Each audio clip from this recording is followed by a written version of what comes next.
Des fois, Dieu peut te donner une connaissance, il te dit ce n'est pas pour leur niveau. Des fois, Dieu peut te donner une révélation, il dit ça tu pries seulement, mes frères. Et des fois, il te dit, dis ça et tu ne dois dire que cela. Si le Seigneur m'a dit aujourd'hui de prêcher sur la bouche, moi je viens parler sur les yeux, j'ai péché. Si aujourd'hui Dieu m'a dit, descends afin de sanctifier même le nouveau converti, moi je prêche les choses élevées, j'ai péché. Si Dieu me donne une révélation sur le pays, sur le président, sur un frère, il me dit tu ne lui dis pas, prie et je le dis, j'ai péché. Il ne faut pas faire ces choses. Dieu m'avait dit de ne pas dire, mais je sens que je dois dire. Non, tu as péché. Si tu as dit de ne pas dire, ne dis pas. J'aime un jour Kenneth Hagin dit, il a vu la gloire de Dieu, l'onction sur un jeune garçon qui avait le ministère. Mais Dieu lui a dit, ne lui dis pas cette gloire que tu vois sur lui, ça va le rendre orgueilleux. Et il ne lui a jamais dit. Pourquoi? Parce que s'il lui disait, l'orgueil allait venir, le ministère allait être détruit. Dieu peut te parler sur quelqu'un, mais ce n'est pas toujours à dire même les bonnes choses. Je peux voir sur toi, tu as 50 anges autour de toi, mais tu n'en es pas conscient, c'est pourquoi tu es humble. Et puis je ne te dis pas, mais je sais dans mon cœur, ce frère-là a la grâce. Mais nous, tout ce qu'on dit, on doit dire. Tout ce qu'on lit, on doit dire. Je peux lire un livre, mais ce n'est pas pour vous partager, c'est pour mon édification. Ce n'est pas tout livre que tu lis que tu dois prêcher. Tout cours que tu reçois à l'école théologique, c'est que tu dois prêcher. Non, d'autres choses, c'est pour toi-même. Et si Dieu te dit de dire une chose, tu dis le contraire, tu as péché. Et si Dieu te dit de ne pas la dire et tu l'as dit, tu as péché. Et la Bible dit que le bon serviteur, c'est celui qui donne la nourriture au temps convenable, qui donne le dîner à 12 heures, le souper à 16 heures et le déjeuner le matin. C'est dire quoi? Qui donne la parole selon la croissance de l'église. Tu rencontres un nouveau converti, tu commences à lui compliquer la tête avec des choses dont il n'a pas besoin. Frère, tu viens de te convertir. Tu sais, dans la vie chrétienne, il y a l'apostasie. L'apostasie. Il y a l'esprit d'égarement. Quelqu'un vient de se convertir aujourd'hui. Tu dis, frère, Dieu va t'amener dans des déserts. Est-ce qu'il en a besoin? Parle-lui de l'amour de Dieu, parle-lui de la foi, parle-lui du pardon, parle-lui de la miséricorde. Mais lorsqu'il va grandir, il va découvrir le désert, il va découvrir ces choses. Toi, tu as 30 ans dans le Seigneur, quelqu'un vient de se convertir, tu prends tes problèmes des convertis des 30 ans, tu lui amènes ça. Tu dis, oh, tu t'es converti aujourd'hui. Pika. Ça veut dire quoi? Dieu, des fois, tu peux prier, il ne t'exauce pas. Comment ça? Tu vois, moi, par exemple, là, j'ai 40 ans d'épreuves divines. Maintenant, le nouveau converti, tout d'un coup, là, il a peur de ce Dieu-là. Parce que tu lui as dit trop tôt des choses que Dieu allait lui dire un jour. Jésus a dit, j'ai beaucoup de choses à vous enseigner, mais vous ne pouvez le supporter. Mais quand viendra le Saint-Esprit, Jésus n'a pas tout dit aux apôtres, parce qu'ils n'avaient pas la maturité pour saisir des toutes petites choses. Des fois, c'était un scandale pour eux. On ne dit pas tout à un nouveau converti. Et certains même, quelqu'un vient de se convertir, tu commences à lui parler des problèmes de l'église.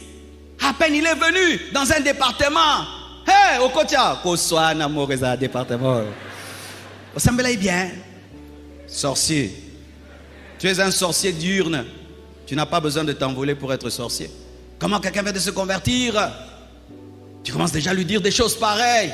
Lui parler des problèmes de l'église. Lui parler des problèmes des autres. À peine converti. Tu le nourris de ça. Et je suis contre aussi les gens, quelqu'un à peine converti, tu lui parles des démons, non, parle-lui de Jésus, parle-lui de Jésus, parle-lui de Jésus, parle-lui de Jésus. Quelqu'un va de se convertir, les sorciers, le deuxième monde, le monde de pandemonium, oh non, il aura la peur au lieu d'avoir la foi. En me convertissant, j'ai commis l'erreur, j'ai lu le livre de Rebecca Brown, sur il est venu libérer les captifs. Frère, j'avais des attaques toutes les nuits.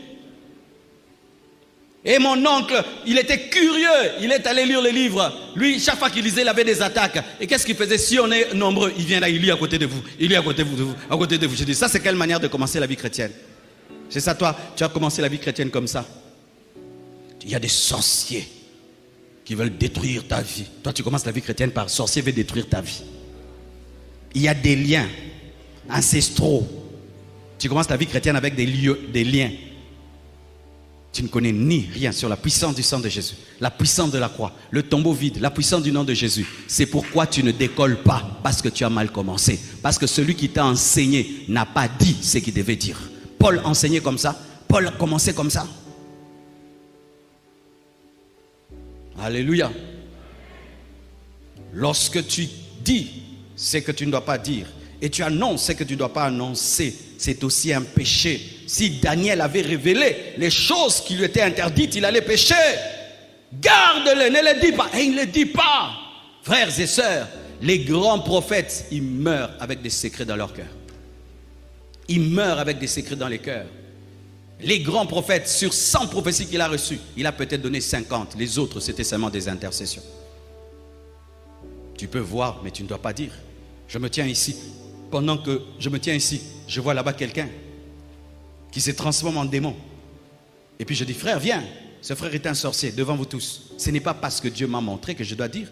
Peut-être seulement je dois prier contre l'esprit de la sorcellerie, mais pas humilier la personne. Ce n'est pas parce que Dieu te révèle l'adultère de quelqu'un dans l'église que tu dois l'appeler, dire, frère, tu es tombé dans l'adultère. C'est pour que tu puisses l'appeler dans le secret et lui parler de cela. Devant tout le monde, je vois dans ta vie, tout le monde, même à la télé, dans ta vie, un combat. Oh, ça vient de ta maman. Oui, des choses qu'on fait maintenant. Est-ce que vous imaginez les péchés de la bouche? Vous savez, la Bible que nous lisons, ils n'avaient pas la télévision, hein, donc on doit adapter notre ministère par rapport à la parole. Hein. Il n'y avait pas la télé, devant le monde entier. Ah, viens, viens, viens. Un combat dans ta vie. Ça vient de quelqu'un de très proche. Ta maman. Prie beaucoup, prie beaucoup, prie beaucoup. Ah, tu as dit au monde entier que la maman de quelqu'un le combat. Elle-même suivait l'émission. Elle a aussi une famille, une belle famille. Tu comprends ce que tu as fait, hein? Toi, tu parais être un grand prophète. Tu as détruit toute une famille et la vie d'une femme. Et souvent, c'est faux parce que l'esprit ne peut pas te pousser à humilier quelqu'un comme ça. Et si même c'était Dieu, ta prophétie vraie est devenue fausse. On n'a pas à aider Dieu pour que l'église grandisse en faisant ça. Il y a des gens qui enseignent et qui prophétisent dans les bureaux. L'église est grande. Frère, tu n'as pas besoin d'humilier les gens pour que l'église soit grande, que la présence de Dieu soit là, que tu aimes les gens, que tu aies le fardeau des âmes. L'église va grandir. Tu n'as pas besoin d'exposer la vie des gens pour avoir une grande église. Les gens vont là où on les aime. Et là, on traite leurs problèmes dans le secret. Parce que l'église, c'est aussi un hôpital. Qui d'entre vous aimerait avoir un médecin? Quand il t'opère, ça passe à la télévision en direct. Qui? Bisogno sotokenda kuna robombana. Vrai ou faux? Et pas docteur Kanika. On va là-bas et puis il te reçoit. Il chasse les gens. Il te dit montre ceci. Il te fait la radio en secret. On te donne tes radios en secret, tes échographies en secret. Et H6 est rempli tout le temps. H6 est rempli. Les gens qui vont commencer à mettre à la télé ce qu'ils nous font, ce sera rempli. Les dons, au lieu de faire grandir les églises, sont en train d'empêcher les églises de grandir parce qu'ils opèrent sans amour et sans sainteté. Et je dis toujours, si tu veux savoir si ce que tu fais est bien ou mal, pose-toi seulement cette question. Est-ce que j'aimerais qu'on me fasse ça? C'est tout. Et si tu réponds, tu trouveras. Moi, j'aimerais aller dans une église, le prophète m'appelle devant tout le monde et il dit mes problèmes au monde entier. Non, je ne le ferai pas. Mais s'il m'appelle, il me dit, Marcelo, Dieu va t'élever, tu vas être grand. Ah, dis ça au monde entier. Oui, parce que là, c'est bien. Ah, j'ai dit la vérité, il faut être sincère. Vous voyez quand pasteur Dalo a prophétisé sur moi au Cameroun là. Ah, bien. Là, j'ai vraiment papa avec plaisir. Mais que Dieu m'aide. Mais pas s'il disait, Marcelo, je vois ceci, des mal. Ah, vieux.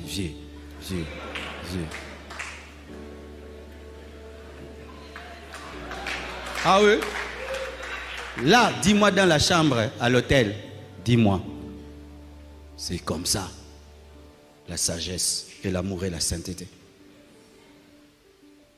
L'église, ce sont les enfants de Dieu. C'est la femme de Jésus. Tu ne peux pas aller dénuder la femme d'autrui sur la route. Tu ne peux pas. C'est la femme du roi des rois, du Seigneur des seigneurs. Faites très attention. Vous avez été acquis à un grand prix. Le sang de Jésus a coulé pour vous. C'est-à-dire quand on exerce le ministère sur l'église, il faut trembler. C'est comme si on t'amène l'enfant du président, l'enfant d'un roi. On te dit, enlève sa dent. Un chirurgien qui opère l'enfant du président, il dit, Seigneur, aide-moi que cet enfant ne meure pas. Pourquoi? Mais l'église, c'est plus que l'enfant du président.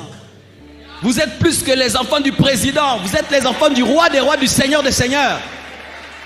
Et tu ne peux pas traiter les gens avec légèreté. Toi là, viens ici. Toi là, viens là. Toi là, viens là. Les gens viennent 10 là. Et puis tu les laisses. Et puis tu vas là-bas comme ça là. Et reste là.